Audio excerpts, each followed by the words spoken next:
Awesome. So, in episode 3 of the podcast, we hear more like family stories. In the past, we've heard from your mother and father, just some small anecdotes. And then in this episode, we hear from your sister, Noorjahan, and specifically about the story about her going by different names according to the people that she was talking to in college. And I was wondering, like, how was it kind of just having your family kind of just talk more about these conversations maybe that you haven't had before, or just having those just like more closely knit conversations, and having that kind of just knowing that that's going to be like publicly listened to. How was that experience for you?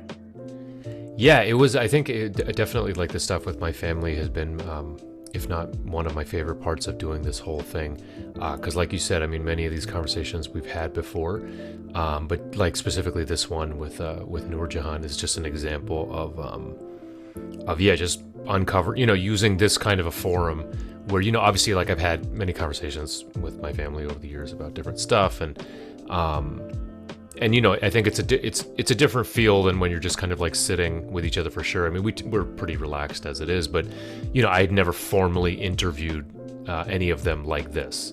So when you kind of you're just sort of asking me a question and then like letting the other person respond, but then also kind of having the back and forth stuff, and then having these things come out that you don't expect. Because again, like, I think, I don't think I know everything, but definitely I feel like I know a good amount of stuff, and and again, like, I know that some stuff that I talked about with my family definitely were things that like we knew about, but yeah, that was like one example of just really being blown away, and then also kind of realizing that just was really glad to do a project like this, to be able to like have that stuff come out. And then, I mean, as far as just like having it like available, I mean, that's kind of what we're doing with the show. What I'm doing with my story is just, I feel like, sometimes it can be a little bit overwhelming maybe to talk about. I mean, I've talked about a lot of stuff in public before, but yeah, this is definitely like the most public I've ever been. But that's kind of a risk or whatever you have to take, I think, in order to like it just has to be, a good, honest story. So you got to do it. Yeah, definitely. Yeah, and I think it's like it just makes it more personal. I think just listening to the stories as well, we get like a more, I don't know, like a full picture idea of like who you are as a person, how you grew up. So yeah, it's definitely important to hear. In this episode, we also learn more about Islamophobia, and through our different guests, just hear their stories about how they were confronted with it in different situations in their lives. Do you think this episode gives more clarity about what Islamophobia is, or does it kind of complicate the narrative of what people might originally think Islamophobia is? I think it depends on who the person is that's maybe listening to it. I feel like there's a good amount of folks that are listening to the show that are probably very well familiar with what Islamophobia is. I'm assuming that there are some people that maybe, I think just because of the way that even that term was used in the media, and continues to be used in the media, that it's like not a real thing, that it's like, oh, you can't, it's like whatever, just sort of like a way to gaslight people. I think that this episode, if you listen to it and still believe it's not a thing, then, I mean, you didn't really listen to the episode. Yeah, I mean, I think that with any sort of anything like that, any term like that, like there's not just like one definition. There again, like I think we use one definition of it as has been put together in a certain context. But yeah, it's definitely gonna like feel different to different people as far as whether it's like overt or like microaggressive type stuff, or whether it like has led to actual kind of physical violence or something. So I think I think this particular episode does a good job of showing different kind of, and I think the series itself is Islamophobia and anti-Muslim kind of stuff is woven throughout the whole series. But yeah, I think this particular episode does do a good job of showing you, I guess, like the different ways that it can manifest. I guess sometimes it's weird to think about it in those terms because it's like it's a real thing that happens. But yeah. And you kind of talked about this actually, just like the role that the media has in shaping these narratives and how it actually plays a role in shaping the identity of Muslim Americans a lot of the time. Do you think that it's important for Muslim Americans to kind of just like reclaim this narrative and use media as a tool to change it? And I feel like that's kind of what you're doing with the podcast in a way. Yeah, absolutely. Yeah, I mean, not just, Muslim Americans. I think any sort of like marginalized community. I was just listening to another podcast today with the comedian Hari Kondabolu, where, he was talking about like, it's an interesting time in like media, whereas maybe 10, 15 years ago, it still would have been like to say, now you have the power to do something, would not necessarily be, and I'm talking about like 10, 15 years ago, it would be a little bit different because like, there were still a limited number of, avenues of, in terms of getting your, whatever it is across, whether it's like story or film or podcast or something. And it's, and not that it's still not a difficult thing to do, but now as a creator, as a creative person, you do have, you just, have a lot more tools at your disposal to like, do something professional, to like buy a, pretty cheap USB microphone and like, and get like a decently produced thing going. Now, that being said, I mean, we've had like this, our show is a pretty highly produced piece of art, but just in terms of like starting to like get your story out there. Yeah. Because as I always say, like, nobody else is going to tell it for you. And often, waiting for others to tell it for you can be like, it's never going to be as like complex or come across necessarily in the way that you like maybe intended it to, rather than when you like do it yourself. So yeah, for sure. Yeah, also in the episode, you briefly discussed how obviously Islam has been present from the very beginning in the US.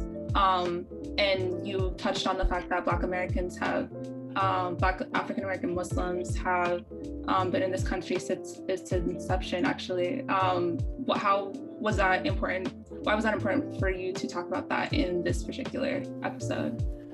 Yeah, I mean, that's something that's super important to me personally as well, just because I think that, I, speaking for myself, had a very limited understanding of Islam and, confusing cultural versions of whatever, my own experience of Islam and Muslim culture are with, just the realities of the fact that, like, yeah, I grew up in basically South Asian Islam, and I went to a mosque where, I really didn't have exposure to the I guess the real and true, and original, I don't want, maybe the original American Islam, I guess, and I think it's also something that it's just like so many other instances of like whitewashing history and stuff. It's something that I think that in my, let's say, community in particular, I think it's just such an important piece that gets left behind, I think, in a lot of our discussions.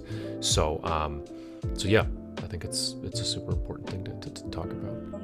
And yeah, we have some amazing guests in this podcast. Bukian, you talked to, and he speaks on his story, but also his organization mission of World Without Hate. What was it like talking to him about his story and kind of like seeing how he's kind of like taken a situation and kind of made something like amazing out of it and started his organization?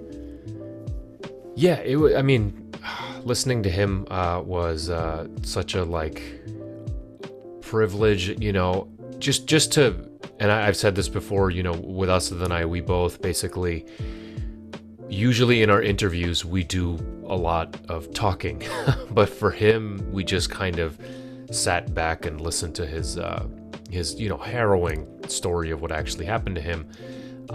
But yeah, I mean, you get opportunities in life sometimes to meet or speak with people that are just sort of, everything they've done is just, they've just overcome unbelievable, odds. And his is just, it's a story like that, I mean, how could you, not only just like recovering from the actual incident, but then from there actually going to like forgive the person who did it to you, and and even going a step beyond that and like getting in touch with them and just feeling and taking taking it upon himself to like help to change this whole experience into like a positive thing, you know, not just for him, but for the actual, like the person that attacked him, you know, and actually just, yeah, him and the work that he does in that organization is just like, it's an incredible story. I wish I had like a better way to say how unbelievable it was to actually be able to talk to him.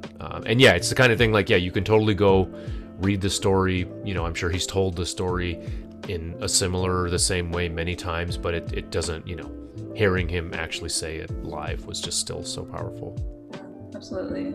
And then we also hear from Rahman, who talks about his story of being kind of like singled out as he's crossing the border for having a Muslim sounding name, which is kind of like somewhat of a universal experience for people who I guess don't have the traditional American sounding name, whatever that really means. But how important was that to have him also be a part of this episode and speak about his story as well? Yeah, I think it was really important to have a story like that of, you know, someone else other than, you know, me, who has had the experience of like being a Muslim male stopped at the border, you know, and kind of like questioned, because like you said, it's such a unfortunately like, you know, sort of like universal experience. And it's even at this point, like it's really not something that everybody knows. Like, I mean, I think that it's probably common, you know, for Muslims to like talk about this stuff, or like you said, or people that maybe don't have traditional sounding names or something. But I don't know. I mean, it's still, yeah, there are people that I've talked to or gotten in touch about the show since, who've been like, wow, like I didn't know that actually, like, I don't know. It just seems like people, you can read about stories and stuff all the time, but just hear it from somebody else's, you know, from their actual like mouth is still, you know, harrowing. And again, it just with him specifically, him and I are pretty unique, you know. So we're both sort of like first generation Americans, and with like visible Muslimness about us or whatever. So yeah, it was really important to have a story in there. I know you said you're recording episode 6 now. What can we expect in like episode 4 and episode 5, like the next couple episodes that are coming out after episode 3? So episode 4 deals with representation in media.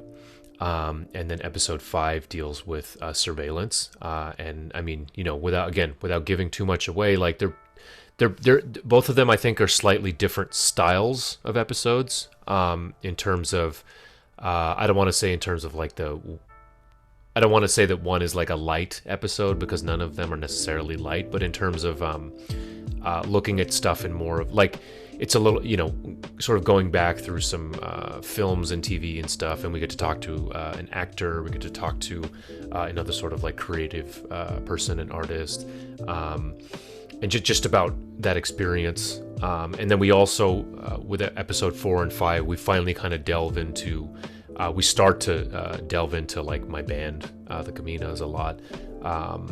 So yeah, there's a lot of good stuff to come for sure.